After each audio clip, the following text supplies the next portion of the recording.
Good speakers so far, great speakers the rest of the day planned. We had Deborah was up here earlier talking about small talk. She said she was an engineer. Anyone know the difference between an extrovert or an introvert engineer? Anyone at all? Well, there's no engineers in here, so.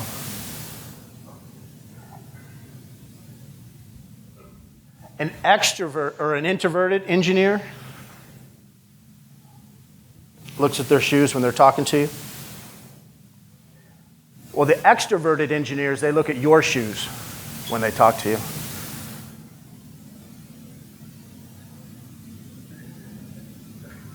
You know how Brett was the first speaker and he said you should do improv comedy, go take some classes and stuff?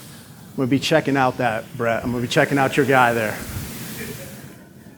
So this guy is walking down the street and he comes across some bricklayers. He stops, asks the bricklayers, "What are you doing?" And the one guy says, "Well, I'm laying bricks." "What does it look like I'm doing?" "Okay." Other one, "What are you doing?" "Well, I'm getting paid $17 an hour." "Okay, pretty good." A third one, "What are you doing?" "I'm building this big wall." "Okay." And he finally asks a fourth guy, "What are you doing?" "Oh, I'm building this big cathedral so years from now people can come to this town and they can worship." So we have a bunch of people in here in sales. We have a bunch of people in here that are in front offices, that management. You all might have a different perspective. You all might have a different perspective on what it is that you do. I'm collecting a paycheck. I'm working in sports. We just had a great presentation about experience. I'm selling tickets, or I'm selling an experience, or I'm giving them a lifelong memory. So what is it, as you think about it, what is it that you do? Okay, how many of you see 3 logs? Raise your hand. How many of you see 3 logs? Raise them up. 3 logs, 3 pieces of wood. Okay, a couple of you. How many see 4? All right. Depending on which way you look, whether you're looking on the right side, there's 3. If you're looking on the left side, there's 4. How many of you see an old lady in this picture? You look at this picture, you see an old lady. A couple of you? How many see a young lady? Is there a pointer on this thing? No? Okay. How many of you see an old lady? Young lady? Okay, the people that see a young lady, how many of you actually still can see an old lady? You can see an old lady in the picture. Only a handful of you. Trust me, there is an old lady in that picture. Some of you that are seeing the young lady, you still can't see the old lady. The young lady has a little eyelash on the left-hand side, a little ear, and she's turned away from us. The old lady is wearing like a mink coat, black mink coat, and her chin is gray at the very bottom, the white part, right between the black, that's her chin, and then the black part above her chin is her mouth.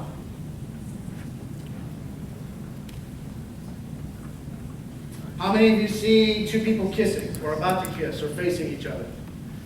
And how many see 2 vases, or vases?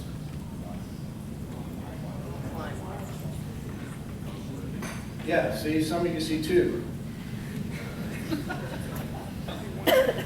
There's a vase in there, and there's 2 people kissing or facing each other.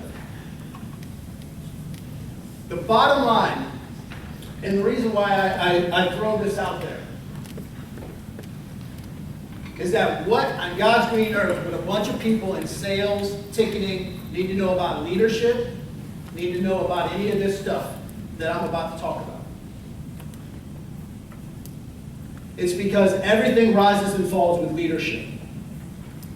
Almost all of you in here at some point has had a boss you did not like, or have had to do something that you did not agree with, or you had a job or a task that you did not like, or you will be a boss one day, or you are the boss.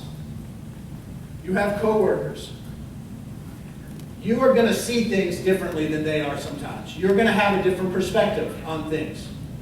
Just like in this, one person sees a 9, one person sees a 6. Neither one is necessarily wrong. Neither one is necessarily 100% right. When I was in high school, I was walking down the sidewalk with my mom. And instead of walking up to the crosswalk to go across like normal people do, I'm a teenage punk, so I'm just going to walk right out in the road. So I start to walk across the road because that's the quickest way to get across the road, not going up to the stop walk or the crosswalk. My mom grabs my shoulder. Jamie, what are you doing? I said, Mom, I got this. Pedestrians have the right of way. And I'll never forget, she said, yeah, and you'll be dead right. So we got a lot of young professionals in here. A lot of people not necessarily starting off, but younger professionals. And the same way when I became a NCAA division or a NCAA head coach, basketball coach at the age of 27. I was really smart. I was smarter than everybody else. Because I'm 27 and I got a head coaching job at the NCAA level. And boy, was I dead right, constantly. I was constantly dead right. I was the smartest person in the room. I was smarter than that 18-year-old playing for me, that 19-year-old playing for me, and I was smarter than my assistant coaches. But that didn't mean we had the success we needed to. It did not mean that I was a good leader. It did not mean that I was able to inspire or motivate or bring people along with me to take them where they needed to be or to take our team where they needed to be. So as you guys start off, some of you are just starting off, some of you have been in it, but I see a lot of younger professionals in here. It's important to understand and to develop kind of your idea of leadership. Your idea of what kind of a leader you're going to be. What kind of person in the workplace are you going to be? Some of you might be managing people right now. Some of you might be in charge of somebody right now. But a lot of you are going to be in charge of somebody in the future. Leadership. John Maxwell, he's written over 100 books. He talks about leadership. He says leadership is not about positions, titles, flowcharts, or authority. Leadership is about one life influencing another. So as you think about leadership, like if I just said, what's a leader? I will do that. What's a leader? Anyone have an idea what a leader is? What's a quality of a leader? Someone that empowers and inspires. Excellent. What's that? Honesty. Someone that's honest. A leadership quality, you got to have honesty. Something else. Leads by example, does what they're supposed to do, models it. Someone else, a leadership quality in general. Takes charge, knows how to take charge.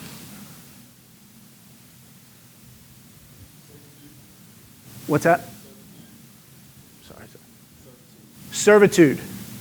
Being a servant leader or having a servant's heart or serving others in some capacity. I was afraid you said listen. I almost always don't hear the one that says listen. And that's what my wife says too. Authentic, real, genuine. Okay, are there any of those that were just mentioned? Any of those that are exclusive to your guys' department head? Only your department head can possess those qualities. No. Are any of those exclusive to someone other than an intern? Could the intern have any of those qualities? So you got a department head and you got an intern and they both can have those things. Anybody can be a leader. John Maxwell talks about position. Position is the lowest form of leadership. You got to follow someone because they're in a position. They have authority over you. And that's important. Some of you got a little bookmark thing that says boss versus leader. That's kind of important because one day you guys are going to be in charge of somebody. It might be one person. It might be a whole team. If nothing else, it's you. You're in charge of you. So how are you going to lead? When Maxwell talks about leadership isn't about positions, titles, flowcharts, or authority, it's about one life influencing another. How are you going to influence somebody else for the better? And how would you like someone to influence you? So looking through these, obviously pinnacle number 5 is the top one that you want to get to.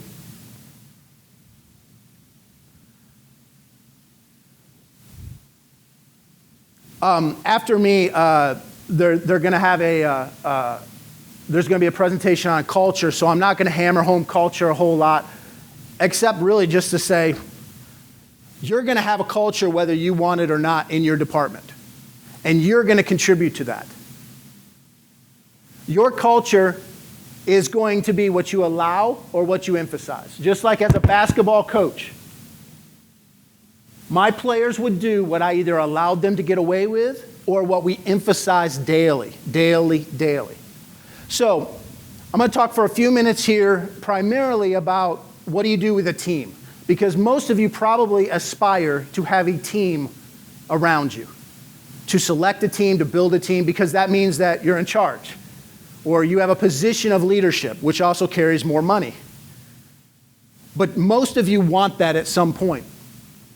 So defining your culture, that's the very first thing. What do you want your culture to be? What do you want your philosophy of leadership to be? Are you going to be that boss that nobody likes, that you don't like, that tells you what to do? Or are you going to be a leader that comes alongside someone and helps influence them to get things done the right way? So what's your definition of leader? What kind of leader are you going to be? Just one that flaunts their position or their authority? Or are you going to be one that's empowering and inspires people? So you have to figure that out. You have to define your culture. What do you want your culture to be like? Some of you may work in an office where, all right, we got to make these sales, and I got all this pressure. Well, yeah, you got to make sales, or else people don't get paid. But there's different ways to go about doing that. What kind of culture do you want? Do you want the great culture? We think of Southwest Airlines or Google or Chick-fil-A, or in sports, you think of the San Antonio Spurs, or other organizations that seem to always do things right, seemingly. So you got to decide what's your culture, what you want your culture to be. Bill Walsh, the coach of the San Francisco 49ers, said essentially champions are champions before they're champions. So if you want a certain culture in your department, and I know some of you aren't in charge, and you may not have a choice in what that culture is in terms of the vision for that culture, but you're the one that can carry out the culture in your own cubicle. In your own workspace, you can create your own culture. And then as a leader, you're influencing other people. So it can start with you. But Bill Walsh was talking about being a champion before you're a champion. And one of his players, Randy Cross. Randy Cross said the year before Bill Walsh took over, we were the worst 2-16 team ever. I don't know how we won 2 games. The year after Bill Walsh took over, they went 2-16. And Randy Cross said we were the best 2-16 ever in the history of the NFL. I don't know how we only won 2 games. So culture can take time. It doesn't happen overnight, but the decision to have an intentional culture does begin overnight. And that's why you guys right now, this is a great opportunity to start percolating in your mind and figuring out, what do I want my team to look like? Whether it's 1, 2, 5, or 40 people, what do I want my team to look like? What do I want my office to look like? If I'm a department head one day, what do I want that to look like? And now is the time that you start figuring that out. So how do you select a team? As a college basketball coach for 20 years, I had to select a lot of teams. I had to recruit. You want to be proactively searching for your next recruit, proactively searching for the next person that you want on your team. If you only wait for applications to come in, your team, your culture is never going to be as good as you want it to be. So you're at networking events like this. All right, jot down, all right, this person would be great for my team one day. If I'm in this position. As a head coach, I was always looking, all right, if I have this head coaching job and I can pay this amount for an assistant, this is my pool of people I'm going to contact first. And if I only have part-time or GAs, then these are the people that I might contact about who I should get for a GA, or these might be players that I coached against that I thought had great sportsmanship, that I thought were hard workers on the court that might be interested in coming and being a GA. Proactively think about who you want on your team ahead of time. You have to clarify your vision for what you even want as a team member. Most of the time, we hire whoever is the best of the applicants. We hire whoever maybe fits with our salary range and is easiest. Sometimes we may need to dig a little deeper to make sure that that person fits into what our mission is. What's our mission? If our mission is only black and white, we're going to sell tickets. We don't care how we do it. We might be dishonest. We might be annoying. Whatever that is, all right, that might be the person we have to hire. But that's going to be our culture. Whatever our culture is, whatever our mission fits. So we have to clarify what our vision, what our values are. What our values are. Southwest Airlines. Anyone fly Southwest? A number of you? I fly Southwest all the time. Southwest has an amazing culture because Southwest says the employees are first. Not the customers, the employees. Because happy, satisfied employees are going to lead to happy, satisfied customers. And if you don't believe that, think about your last visit to McDonald's. Think about your last visit to a place where people are working minimum wage. They don't care if they're there or not. Now think about going to Chick-fil-A. Most of you can't think of multiple times you've gone to Chick-fil-A and you've had bad service. There might have been one time. It's a culture. That's because they know what they believe and they hire to that belief. I was in McDonald's just last week, and they interviewed 3 or 4 people next to me. People were coming in. The one person came in, the manager or the assistant manager said, sorry, I forgot your resume, but just go ahead and tell me a little bit about yourself. I don't have your resume in front of me. They went for 10 minutes. At the end of that 10 minutes, the lady said, all right, well, can you start on Thursday? We'll go ahead and get you started. I'm like, no wonder you go to McDonald's and you're not greeted with a smile. They don't care if their order's right. They don't care. Because they're hiring people that just have a pulse. They don't care. How many of us will do the same thing in our jobs? We just hire whoever might fit some baseline criteria. Great quote on with the last speaker, with Anthony. Hire for character, train skills. Hire good people. Hire attitude. Southwest Airlines, they get an application every 2 seconds. Every 2 seconds, they get an application, either on paper or online. Every 2 seconds, they get an application. They only hire 2% of the people that apply. They are hiring people with a servant spirit or a servant's heart. They want people that have a warrior spirit, they say, someone that's competitive, but not competitive at the expense of their teammates, but competitive to be the best that they can be. So competitive, warrior spirit, servant heart, and they're also doing it with a fun-loving attitude. That's the 3 things. And then they're going to train them afterwards. Now, certainly a pilot, that's different. I mean, they have to have skills. You have to have skills and talent as a pilot, but they don't hire a lot of pilots that are very qualified if they don't meet those 3 criteria. Who you hire is extremely important because they're going to be the people that carry out your culture, that carry out your vision on a day-to-day basis.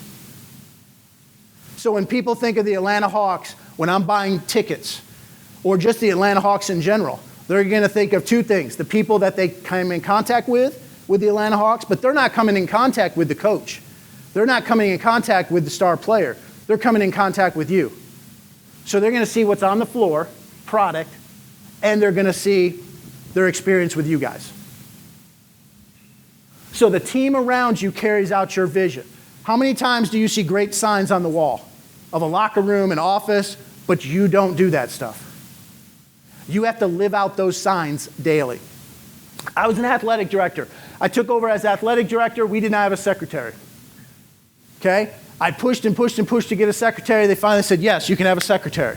You can hire them. I'm like, yes. So I bring in all these people to hire. I finally decide, all right, this is the one I like. Man, I really like her. She's got all these intangibles, but she's never worked in sports. In fact, she doesn't even know anything about sports. And I give her this test, this Excel test. We did a lot with Excel spreadsheets. Here's a season schedule for golf. There's like 6 matches. I want you in 10 minutes to recreate this on Excel. Should take you like 5. After 20 minutes, she had 1 line done. We exited that interview. We exited that conversation. But you know what? After decision, I decided to hire her. The first 2 weeks on the job was 2 of the worst weeks of my life professionally. Literally, I went to bed every night telling my wife and having this pit in my stomach saying, I made the biggest mistake. How can I fire her without it making me look bad? Because I'm the one that pushed to get a secretary. She was terrible. Terrible. Like on her desk, she had that, like a tape dispenser with a high heel. Like the high heel tape dispenser. I mean, that kind of terrible. What in the world was I going to do? She threw away all our mail. She thought it was all junk mail, which most of it was, but she put it all in this bag and threw it away, and I had to go through the dumpster. 2 weeks, hated her. And she couldn't do Excel. I hated her. After 2 weeks, I realized I wasn't doing anything to develop or motivate her. I was fighting her. I hired her for a reason.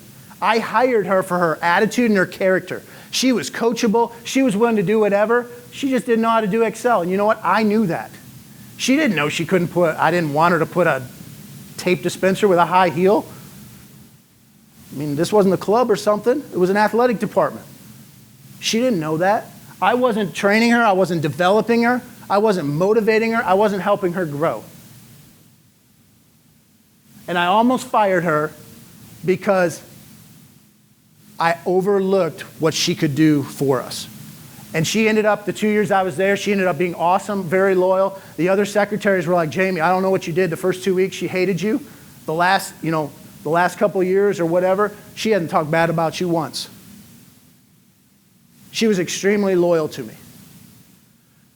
So the point of that story, there's a couple points. Number one, hire the right people, even if maybe they don't have the skill that's obviously they've got to have some skill in some areas.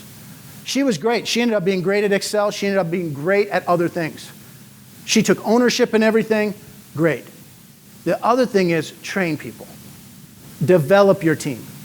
Now, you're going to hear a lot of people talk about training and development, so I'm not going to go into that a lot, but equip them. Give your people ways that they can be better. Okay, I don't need to put on her desk all these things that need to be done today in Excel if she's not ready for it yet. Train them. Develop them. And there's a lot of online training stuff. I want to give you a couple people that you may or may not be familiar with that I think have great podcasts or great training systems.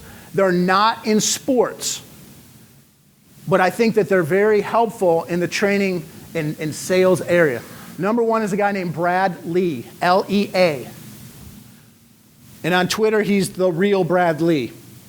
And he owns Lightspeed virtual training systems out in Vegas. But he has a podcast called Dropping Bombs with the real Brad Lee and Draymond Green. Damon John was just on it. And he has a number of people that are on it that are it's really good. And he cuts out the BS. He's really good. Second is a guy named Michael Burt. Michael's not spelled the way you would think it is. It's A-E or E-A. So whatever you think it is, it's the opposite. Or just say Coach Burt, B-U-R-T. B-U-R-T. He's located in Murfreesboro, Tennessee. Great stuff on sales. He primarily works with real estate and mortgage, but great stuff there on being better at sales.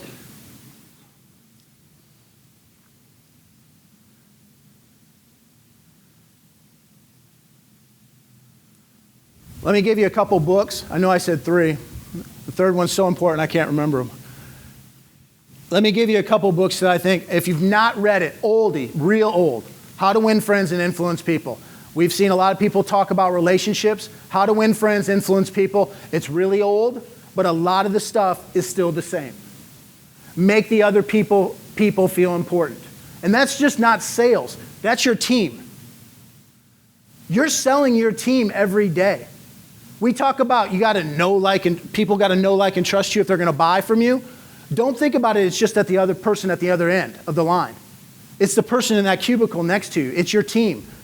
Do they know, like, and trust you? You got to sell them every day that what you're doing is important, that you value them, that you're somebody that has credibility, that you're building a connection with them. How to Win Friends and Influence People. And another one, Dig Your Well Before You're Thirsty by Harvey Mackay. Dig Your Well Before You're Thirsty by Harvey Mackay. One of the best networking books I've read. Dig Your Well Before You're Thirsty, which is essentially build relationships.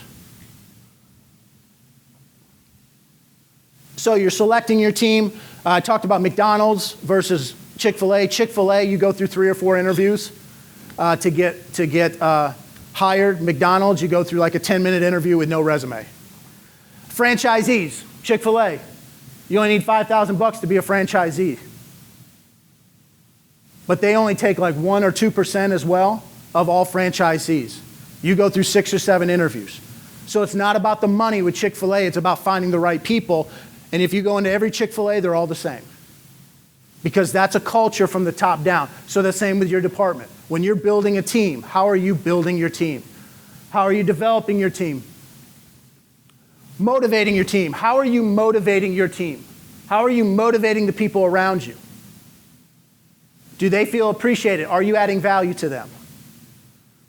We're down here in the South, SEC football, Dabo Swinney. Anyone, a Clemson fan, Dabo Swinney? He was once, someone said you're an overachiever. He took exception to that. He said, no, I'm not an overachiever. I'm an overbeliever. He believes in his guys. He adds value to his guys. I read a soccer book in one of my first years of coaching that changed the way that I approached my players. It was called Catch Them Being Good. It was by U.S. national soccer coach Tony DiCicco and a sports psychologist, Colleen Hacker. Catch Them Being Good. Going back to my story about being dead right. Well, shoot, you should be motivated to make those calls. You're getting paid, aren't you? You're getting paid. Why do I have to pat you on the back? Why do I have to say good job when you make a sale? That's what you're supposed to do. You're a salesman. That's not the way it is. That's not the way humans are. Humans need appreciation. Humans need to be inspired. We need to be made to feel good about what we're doing. And that goes into what was talked about earlier, making an experience. You're not just selling. Like the bricklayers. If you think of your job, or if you're in charge of people, if you make that culture or your team think that really all they're doing is selling, you're just selling a luxury box. You're just selling this, this, and this. Then they're not going to be as inspired. You're selling an experience. You're selling memories. You're selling something so much bigger. The same way when you come to work, you're not coming to work to sell tickets. You're coming to work to sell something to someone that they're never going to maybe experience again. Going to Disney World. All right, going to Disney World, they're not selling just a roller coaster. It's an experience that they're going to remember forever. People are part of that experience. So everybody at Disney World or Disneyland, all the workers understand that they're building memories. They're making memories for people. Same way for you. How are you motivating your teammates or your team? Appreciation. Pat them on the back. Having get-togethers, team get-togethers. Bringing their families. Having cookouts. Little things like that. Thank you notes. Handwritten thank you notes. Great job. Giving them advice that's maybe not alienating them. How can you motivate and appreciate people? How can you add value to people? How can you catch them being good? Because think about it. Don't you want that for yourself? Don't you want people to notice the good job you're doing or the effort you're putting in? Well, I still haven't made all those sales. Well, you need to make those sales. Or, hey, you know what? I remember my first year on the job, I really struggled to make some sales, but this is what I started to do. But you know what? I've noticed what you're doing. Keep it up. I love the way that you're interacting with the customers. I love the way, you just had a hitting slump here, just a shooting slump. You're going to get out of it. Keep it up. Nick Saban talks about the process. I know that gets overdone, but the process. You're a champion before you're a champion by acting like a champion. So you guys want that. So when you have a team, make sure that you're doing that as well. How are you growing your team? A great leader's goal should not be to have good followers. A great leader should be growing more leaders. You should be growing people that are also going to lead where they're at. Because think about it, how many of you were athletes? A lot of you. A lot of you are athletes. How many times did the coach say something and then you guys sat in the back of the bus or in the locker room or in the cafeteria and criticized the coach? Or went against what the coach said or criticized the player? Not you guys, but other people do that. That's the culture. That's the true culture of the team. And that's, if you as a leader aren't growing those people and helping teach them, helping develop them and grow other leaders, then you're not going to have the best salespeople. They're not going to be doing it the way you want. They're not going to be happy. They're not going to be motivated. Instead of making 150 calls, they might only make 120 because they weren't motivated. Or they might not give it their all. Or if you're interacting with someone, you're like the McDonald's person instead of the Chick-fil-A person. Or I don't know what other airline. Every airline I've ever flown, I always seem to have a problem except Southwest. So you go to Southwest, I don't know if you guys have noticed this, and I don't get any money from Southwest, but I love them. Every time I have a problem with Southwest and I go there, I either get a heartfelt apology or they go get a manager. If I go to one of the other airlines, it's barely an apology and they almost never get a manager. They're like, oh, sorry, can't do anything. Can't do anything about it. Like yesterday, I was in the airport. At a Chinese place and I wanted rice and I wanted noodles, both. And they're like, no, you only get one. I said, no, I want both. I'll pay extra. No, you only get one. And she never smiled the whole time. I don't think she liked her job. I don't think she cared. Motivate and inspire people. Motivate and inspire people. My contact information is right here. If you guys want to get in contact with me about how to develop your team better as leaders, or if you just have any questions about this, number one thing to take away, begin deciding what kind of leader you want to be. Do you want to be just a boss who's in charge, a positional leader, or do you want to be a leader that inspires? And you don't have to wait to get VP in front of your name to be a leader and inspire other people. So guys, I appreciate your time. Thanks a lot.